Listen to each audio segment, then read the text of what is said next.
Bonjour à tous, je suis ravi de vous retrouver pour une nouvelle vidéo de conseils en immobilier. Aujourd'hui, on va s'adresser aux investisseurs, leur donner des conseils pour leur premier investissement locatif, les erreurs à ne pas commettre. Néanmoins, avant que ça commence, pensez à bien vous abonner à notre chaîne YouTube. Ça se passe ici, vous allez avoir plein de vidéos de conseils. Activez la cloche, vous verrez ainsi notre vidéo dès qu'elle sorte. Let's go! Et c'est parti pour le thème du jour, les 7 erreurs à ne pas commettre lors d'un investissement locatif. On fonce sur la première.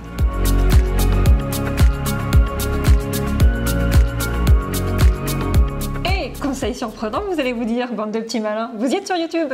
Oui, et c'est bien au début de se former, de prendre des connaissances avant d'acheter le premier bien venu.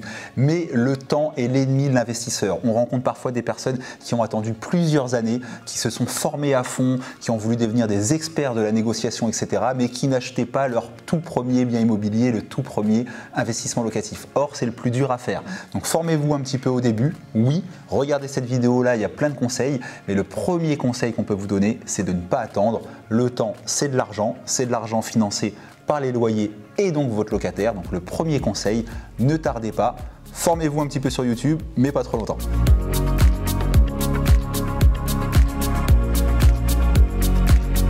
Quelle est belle cette annonce d'un appartement que vous pouvez louer 1 600 € par mois. Ouais, mais vérifiez les chiffres. Certains agents immobiliers ou même des fois les particuliers qui vendent ou proposent des biens vont vous vendre monts et merveilles. En colocation, vous allez avoir 1 600 € par mois de cet appartement-là. Oui, parce que vous allez avoir toute l'année et ainsi de suite. Ou un particulier qui vous dit j'ai toujours loué cette maison-là 600 € par mois depuis 5 ans sans difficulté. Oui, mais était-il regardant à la qualité des dossiers des locataires? Parce qu'on le sait bien, malheureusement, il y a du mal logement en France et donc on arrive toujours à louer un bien immobilier à n'importe quel prix. Mais à quel locataire? Un locataire de qualité ou quelqu'un dans la précarité qui va prendre le bien pour ne pas y rester. Donc les chiffres peuvent mentir, donc vérifiez-les avant de vous engager.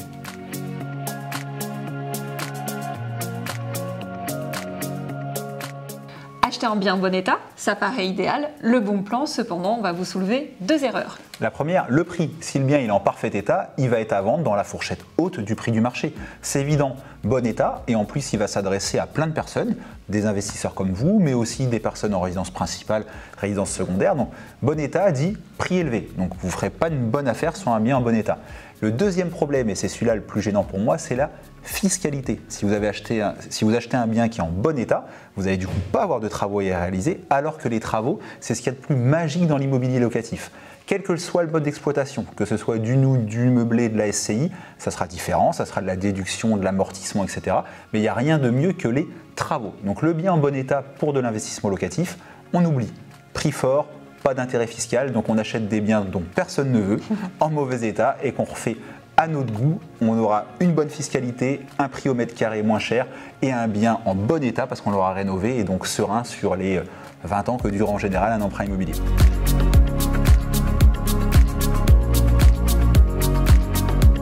C'est ce qu'on fait dans le bien qu'on vient d'acheter. Donc on peut faire ce qu'on connaît souvent, la location nue, on peut faire de la location meublée, on peut faire de la colocation nue ou meublée et on peut faire du locatif saisonnier, Airbnb, Booking, etc. Ok, alors est-ce que tu peux nous citer par exemple les avantages et les inconvénients de chaque mode d'exploitation si on commence par la location nue? Oui, location nue, c'est le plus simple, c'est peut-être le mode qu'on va conseiller à un investisseur débutant. Les locataires restent plus longtemps, c'est moins chronophage, il y a moins de turnover et il peut quand même y avoir un intérêt fiscal avec le déficit foncier si vous y faites des travaux. Inconvénient, c'est un taux de rentabilité qui est plus faible que dans les autres modes d'exploitation qu'on va évoquer après, parce qu'il est plus simple. Et également un bailleur qui est engagé plus longtemps avec son locataire que dans les autres modes d'exploitation qu'on va voir juste après. Donc alors le meublé paraît peut-être plus intéressant dans ce cas financièrement. Alors, meublé est plus intéressant, oui, sur le papier. Les loyers sont plus importants, la fiscalité est de base plus favorable aux bailleurs, mais il y a aussi des inconvénients. C'est plus chronophage, il y a plus de turnover, il y a un taux de remplissage, un taux de vacances locatives qui est plus important qu'avec la location nue. Par contre, on est aussi dans les bons plans, moins lié à son locataire, donc on récupère plus facilement son logement pour soi-même ou pour le revendre. Ok, donc la colocation, on nous dit partout, waouh, c'est exceptionnel, on peut louer très cher un appartement d'une grande superficie. Ouais, alors gros avantage sur le papier, Flavie et moi, on n'est pas des fans de la colocation, c'est pas ce qu'on conseille à nos clients.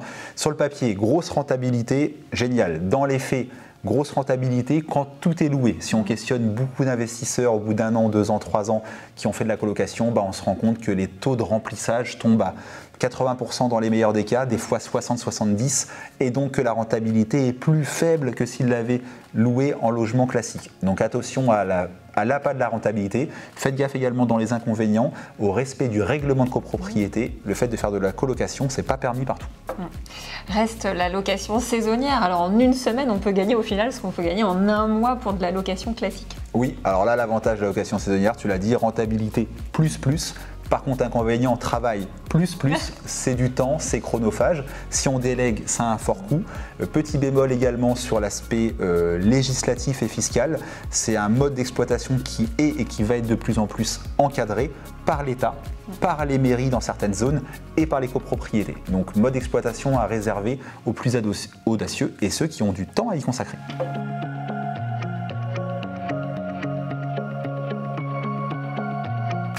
C'est plutôt naturel et tentant de tout vouloir faire soi-même. On va se dire qu'on va économiser de l'argent et tout maîtriser. Alors quand on fait soi-même, on pense déjà en premier aux travaux. Les gens se disent j'ai déjà un petit peu bricolé dans ma vie, c'est une bonne idée, je vais faire moi-même les travaux dans l'appartement ou la maison que je veux mettre en location. J'y vois 2 inconvénients. Le premier, c'est le temps. Par expérience, on va souvent moins vite qu'un artisan qui prend le chantier.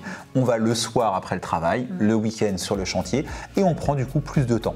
Le temps, c'est de l'argent. Si vous mettez en location votre logement plus vite, parce que l'artisan était plus vite que vous commencez plus rapidement à encaisser des loyers. Donc le temps, c'est de l'argent. Le deuxième souci, c'est la fiscalité. Les travaux, c'est déductible des revenus fonciers en location nue, ça s'intègre dans les amortissements en meublé, etc. Donc c'est une bonne idée de les faire faire. N'ayez pas peur de dépenser un petit peu plus en payant par une entreprise, mais ce un petit peu plus vous fera payer un petit peu moins d'impôts. Donc faites faire les travaux. Et il y a un deuxième point que tu nous as dit. Oui, on va parler de la gestion quotidienne du bien, les visites, les baux, qui font maintenant 200 pages quand ils sont bien faits, et ça doit l'être, les états des lieux, etc. Alors soit vous êtes quelqu'un de carré dans votre organisation, vous aimez le côté juridique, vous êtes prêt à vous investir, pourquoi pas gérer vous-même, et si vous habitez pas loin. Si par contre, vous n'êtes pas un grand fan des papiers, et que vous habitez à 80 km du logement que vous venez d'acheter, déléguez la gestion à un pro. On prend 20-30 € par mois pour louer un logement à 500 € pour vous donner une idée. C'est déductible des impôts, donc c'est pas le coût réel. Donc encore une fois, ne faites pas les travaux vous-même. 9 fois sur 10, c'est plus valable de les faire par un pro. Et ne gérez pas vous-même, sauf si vous êtes carré et que vous habitez pas loin.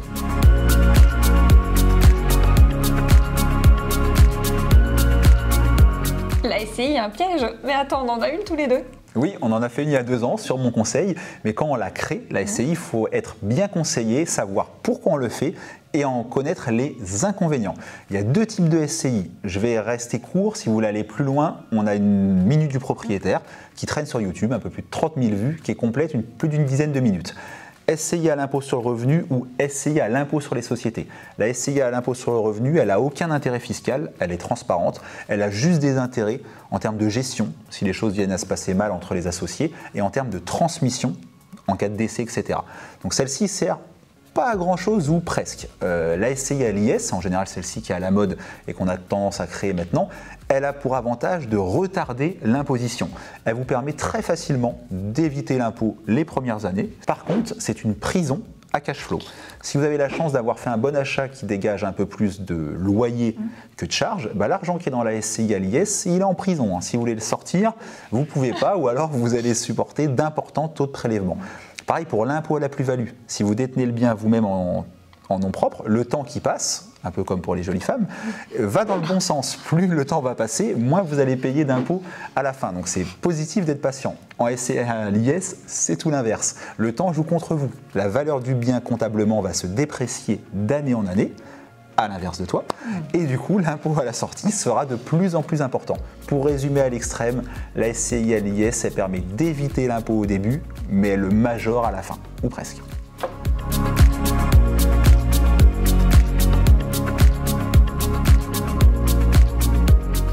sont forts nos amis les banquiers, les promoteurs pour nous vendre de beaux appartements à l'autre bout de la France, d'ailleurs une ville que vous ne connaissez même pas, pour un investissement Pinel par exemple. Oui, en effet. Alors sur le papier, ils ont raison. Vous allez pouvoir réduire fortement vos impôts sur une douzaine d'années, par exemple, abattre 21% du prix de l'appartement que vous avez acheté. Donc c'est génial, hein, c'est 5 à 6 000 euros potentiel d'économie d'impôts pour les gens qui ont la chance de bien gagner leur vie et de payer des impôts. Ça, c'est au début, parce que quand vient la fin de la défiscalisation, au bout de 9 ans ou 12 ans, et qu'on va frapper à la porte de son agent immobilier préféré, et qu'on lui dit je veux revendre l'appartement que j'ai acheté 400 000 euros à l'époque, ou 250 000, parce que j'arrive à la fin de ma défiscalisation. Alors l'agent immobilier va répondre d'accord, pas de souci, vous êtes le 15e à venir me voir parce que tout le monde revend en même temps dans la résidence, mais l'appartement que vous avez acheté 250 000, aujourd'hui sur le marché de l'occasion, il en vaut que 180. Le piège du Pinel, c'est que 9 fois sur 10, 10 ans plus tard, au moment de revendre le bien immobilier vaut moins cher qu'à l'achat. Parce que le neuf vaut cher, et c'est normal, et parce que le neuf qu'on vend en défiscalisation est surcoté par les promoteurs.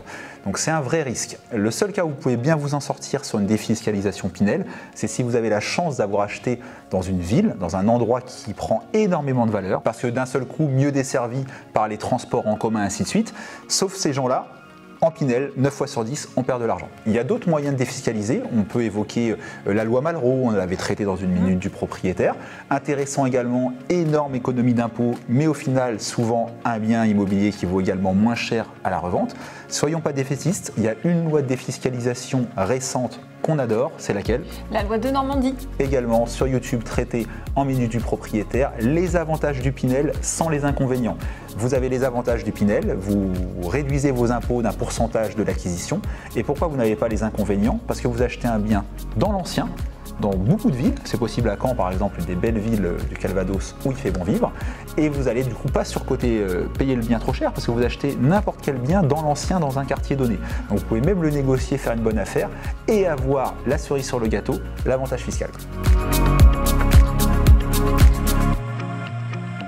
On espère que cette vidéo vous a plu. Ah ouais, c'est déjà fini. Mais bonne nouvelle, plein d'autres sujets traînent sur Internet. En plus des vidéos, vous pouvez aussi découvrir des podcasts sur notre site Internet ou sur toutes les plateformes d'écoute.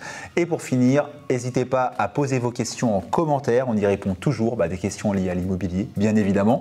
Un petit like d'encouragement, que ce soit sur les réseaux sociaux ou sur YouTube, fait toujours plaisir également. On vous dit à bientôt pour une nouvelle vidéo. À très bientôt. Ciao.